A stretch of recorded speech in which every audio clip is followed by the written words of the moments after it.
Jai Hind students, today we are going to study an interesting and an amazing chapter from your supplementary textbook Moments. The name of this chapter is The Accidental Tourist by Bill Bryson. So without wasting any further time, let us read some key information about the writer of this chapter who is Bill Bryson. Bill Bryson was born in the American Midwest and is now living in the UK. Bill Bryson America के Midwest में पैदा हुए और अब वो UK में रह रहे हैं. A former chancellor of Durham University, he was president of campaign to protect rural England for 5 years. Honorary fellow of the Royal Society. वहाँ के वो डरहम यूनिवर्सिटी के फॉर्मर चांसलर थे और प्रोटेक्ट रूरल इंग्लैंड के प्रेसिडेंट थे वहाँ के कैंपेन के, और एक माननीय सदस्य थे वहाँ की रॉयल सोसाइटी के. Bill Bryson's best selling travel book includes the lost continent, neither here nor there and notes from a small island, which was voted the book that best represents Britain. Bill Bryson की best selling travel books में उनका नाम शुमार था the lost continent, neither here nor there और small island के notes, जो Britain को बेस्ट रिप्रेजेंट करती है अपनी बुक में. His acclaimed book on the history of science, a really short history of nearly everything, won the Royal Society's Aventis Prize as well as Descartes Prize, the European Union's highest literary award. उनकी history of science के book the royal history of nearly everything, उसने वहाँ की royal society का highest prize डेकार्टेस prize जीता था. ब्राइसन has written books on language, on Shakespeare, and on his own childhood in the hilarious memoir The Life and Times of Thunderbolt Kid.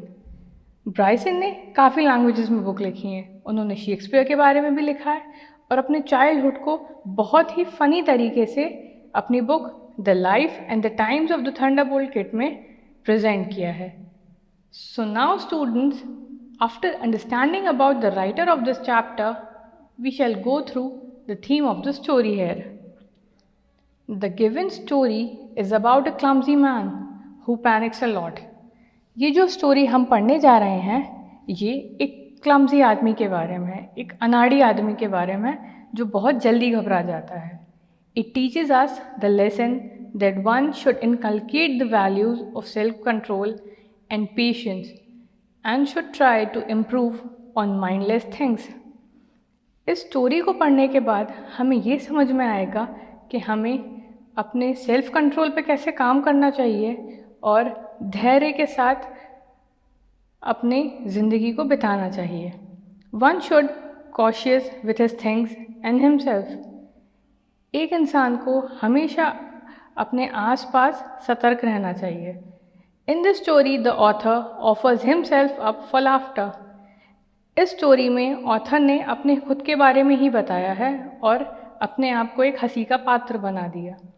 When he describes his lack of grace or skill while traveling, he represents himself as stumbling and fussing his way around the world. वो अनाड़ीपन के बारे में इस chapter में describe करते हैं और ये बताते हैं कि वो कितना पैनिक करते हैं जब वो ट्रैवल करते हैं. So without any further ado, we shall move on to the brief discussion of this chapter. ये काफ़ी ह्यूमरस और फनी स्टोरी है. आपको ये स्टोरी सुन के काफ़ी मज़ा भी आएगा. So students, we should begin with the chapter. The author discovered the fact that living in the real world is the most outstanding. Author ने हमें ये बात बताई इस चैप्टर के ज़रिए कि रियल वर्ल्ड में रहना बहुत मज़ेदार और बहुत ही अच्छी चीज़ है. So people do not perform things very easily, but that is not the case with him. और लोग कोई भी काम बड़ी आसानी से नहीं कर पाते, और ये केस लेकिन उसके साथ नहीं है. वो हर काम बड़ी आसानी से कर लेता है. He often finds himself in the state of confusion. लेकिन वो हमेशा अपने आप को एक कन्फ्यूजन में पाता है. For instance, a number of times he could not find the lavatory in the cinema. He often forgets his room number in a hotel. वो कितनी बार तो सिनेमा हॉल में वॉशरूम ही ढूंढ नहीं पाते और जब वो किसी होटल में रुकते हैं तो कई बार अपने होटल का रूम नंबर ही भूल जाते हैं। On the eve of Easter he was flying to England with his family.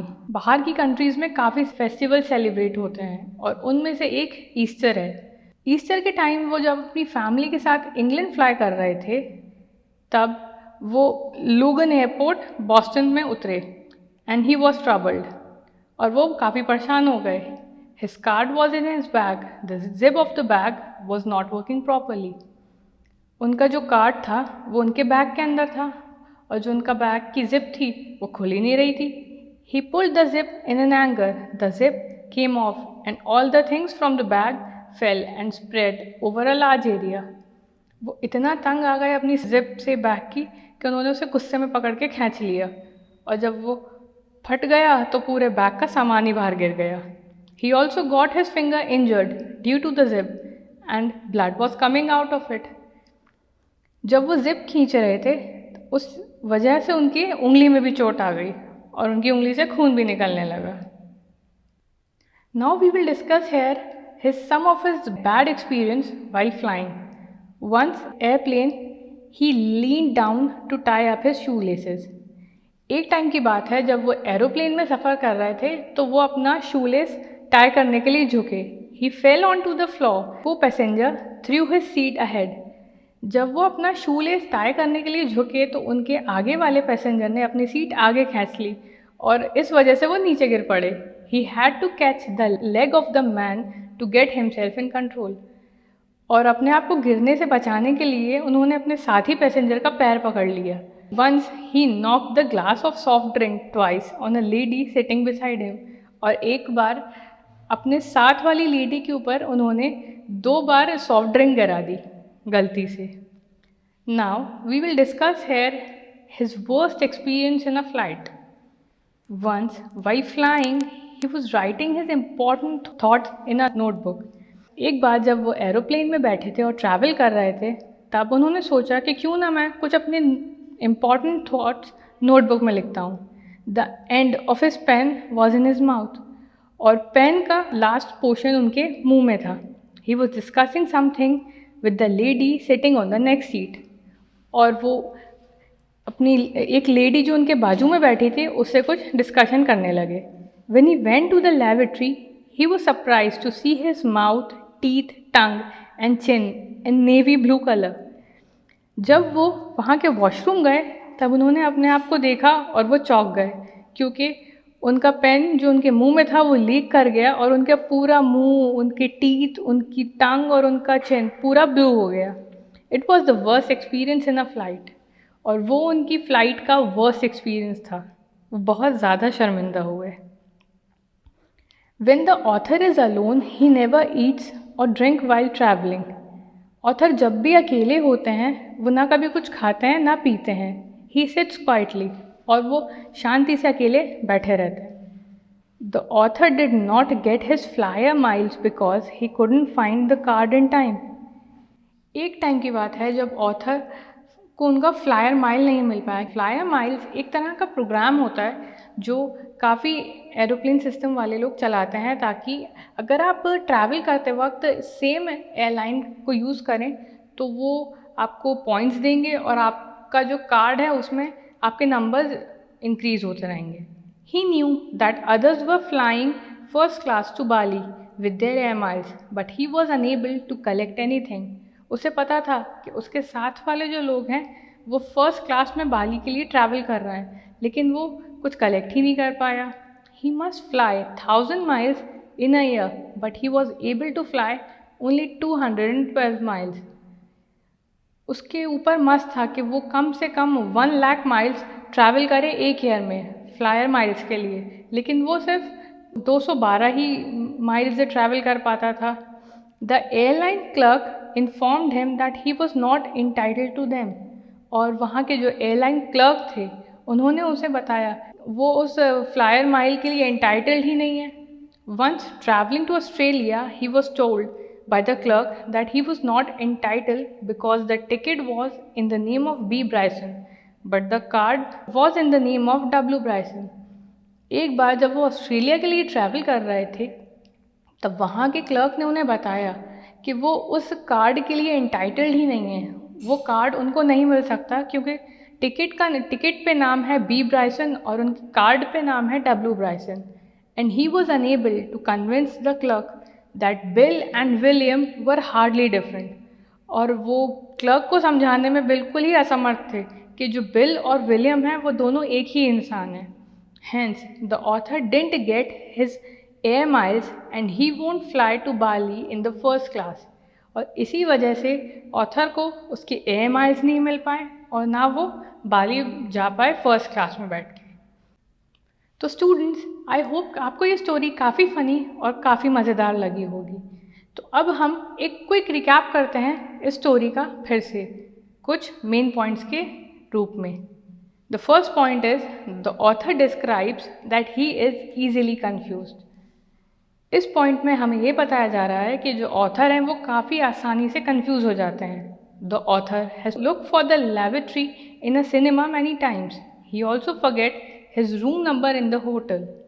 Author को सिनेमा में वॉशरूम ढूंढने में काफ़ी परेशानी हो जाती है और जब वो किसी होटल में रुकने जाते हैं तो वहाँ का नंबर ही भूल जाते हैं।